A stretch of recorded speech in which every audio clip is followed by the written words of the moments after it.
Lire un livre sur un banc, se balader dans les allées, des gestes que vous ne verrez pas dans ce parc de Watermael-Boisfort. Comme d'autres, il est fermé au public sur ordre de Bruxelles Environnement afin de recentrer les équipes et d'assurer la sécurité des passants. Pour un certain nombre de ces parcs, il n'était pas raisonnable de les maintenir ouverts. Je prends le parc de la Rosée, le parc de Liedekerk, des parcs comme ceux-là sont quasiment des plaines de jeux, des plaines de sport à ciel ouvert. Et donc la distanciation sociale et faire respecter les règles dans des parcs comme ceux-là n'était pas possible. Alain est ouvrier forestier. En 18 ans, il n'a jamais connu pareille situation. Les jours de grosse affluence ici, on a remarqué qu'il y avait quand même beaucoup plus de monde qu'en plein été.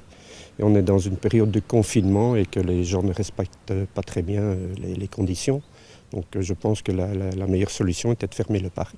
Depuis le début de la crise, Bruxelles Environnement a ordonné la fermeture de 10 parcs sur la centaine qu'elle administre. Ailleurs à Bruxelles, d'autres parcs ont fermé sur décision communale cette fois, comme celui-ci à Anderlecht. Ici, la police a attiré notre attention sur le fait qu'il y a un espace vert avec beaucoup de plaines de jeux, avec des espaces sportifs, et donc c'était très difficile de faire respecter l'interdiction de monter sur les jeux. Donc effectivement, pour l'instant, il n'y a pas de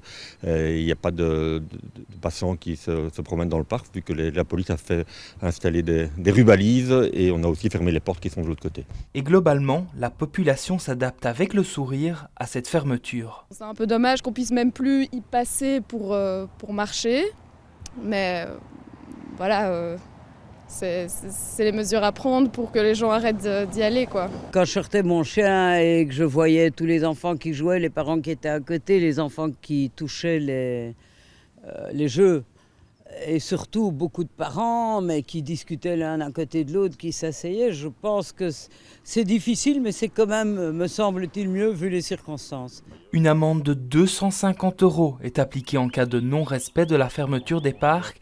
Pour ceux encore ouverts, Bruxelles Environnement se réserve le droit d'appliquer d'autres mesures, comme un filtrage à l'entrée.